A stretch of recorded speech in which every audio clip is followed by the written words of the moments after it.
had a band. Most of my significant shows have been solo stuff, which has been fun but kind of lonely. Like when I sang on Conan the first time, I was the girl who can sing outside the range of human hearing, and that was really significant for me and really fun, but not with a group of people I'd worked with for a long time. My teacher at high school came to our house and said to my parents, I would like you to know that your daughter has a significant enough ability and love for this that she could do it for her life and she could do well at it.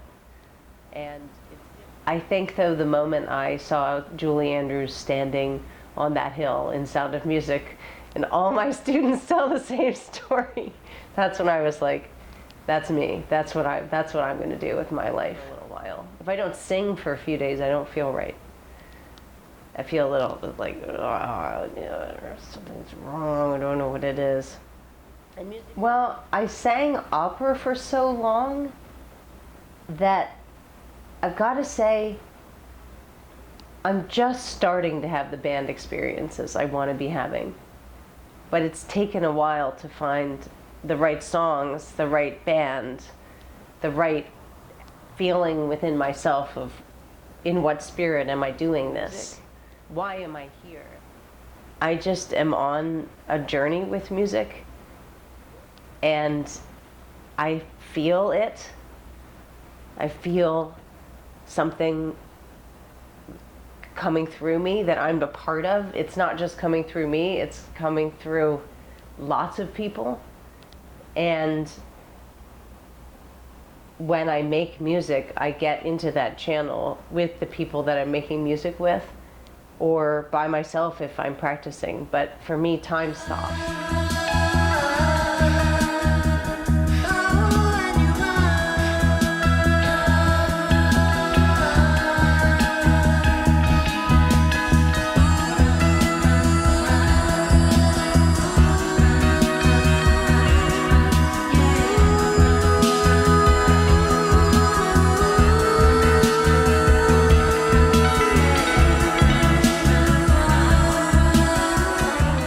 Songs, but I think right now a lot of the songs are about what is love, because I don't really understand it yet, and I haven't entirely thought that I'm worthy of it. Wow. I actually really like Casey Musgraves. One of my friends was in her band for a while, and she writes with some of the best songwriters in Nashville.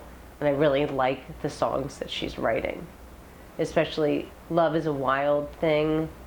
I think she's very honest about how life is. How does it go? You can't find it sitting on a shelf in the store. If you try to hide it, it's gonna shine even more. And she goes on to say, it has its own life. You never know where it's going to come from. It's wild.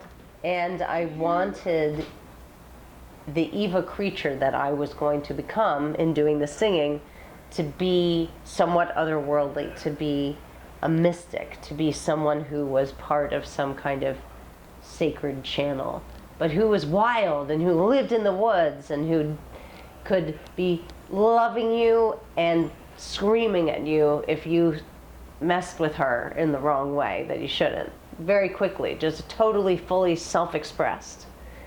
And I thought, Eva, that you could invoke that name. And if I could be that, it could be that everybody could be that. We could be who we want to be and have the bravery to realize who our heart of hearts tells us to be. Because not everybody gets to do that in this world. And I've been lucky enough to follow that.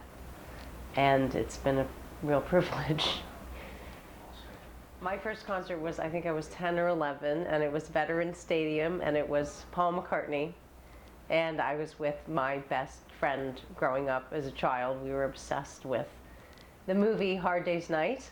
And so my mom was great, and she waited in line for tickets, and we all went together. And it was incredible, including the fireworks that went off when he did Live and Let Die. That was pretty impressive. And it was amazing to see Linda play now that she's gone. Makes me tear up a little bit, actually. What was your friend's name? Her name's Meredith Fields, and that was my voice teacher in Sweden, one of them. Her name is Kishti Tomita, and she not only taught me how to sing, but she taught me how to be a musician and how to be a human and how to live with the kind of soul and the kind of attitude and way of being that would allow me to follow this crazy journey that being a musician is. And she took me in when I was on hard times, and she really made sure I was okay. She was there. Very significant inner world that my music comes from, and I'm using a lot of imagination every time I perform. So I'm imagining the people that I am singing the song about being in the room and looking at me, and I'm looking at them, and I imagine their reactions to what I'm saying. So usually my grandfather was an excellent musician, but he decided when his father died right when he was supposed to go to conservatory, and he decided to instead become a chemical engineer. And he was immensely talented, and I was lucky enough to get a lot of his natural ability. So there was music in our home my entire life. I can't remember there not being music playing. So my friends would make me mixtapes, and I would make them mixtapes. I'm trying to think of what one of them might have been. One of my friends had one that for her high school group, and it included a lot of 80s pop, like the Bangles and the Police and The Cure. And I loved that tape. I think I really wore it out because I thought she was so cool. And she was one of my babysitters, and she let me have that mix. And so I'd say mostly it was 1980s pop music that I was listening to. Do you remember her name? Who gave you that mixtape? Yeah, her name is Jenny Hazelton. Yeah, she gave me that tape. And where did you go to high school? I went to Tower Hill School in Wilmington, Delaware. Lifetime. My father played a lot of music for us. He had a big record collection and all different kinds of music. And when I was 5, he brought home the film A Hard Day's Night. And I was completely mesmerized. And I watched that film every morning before school. I would get up at 5 a.m. and watch it and sing along to the songs. And I had the Beatles records, and I would put them on in the basement. And one of my friends taught me how to sing all the harmonies. She said, "Look what we can do. We can harmonize on this." And that was the coolest thing I'd ever done. And I loved that they had so much joy for their music and such a sense of humor, and that they were clearly doing it for the love. And they are my church. They are where I went to get all the sustenance I needed to learn what I wanted to and to feel the way I wanted to feel. And now I don't listen to them as much unless I really need that feeling because something's going really wrong. So if okay, right now my favorite musicians, and I go to a lot of music because I want to see what it's like, not just hear it on the record. Caroline Polachek right now is at the tip top of the list.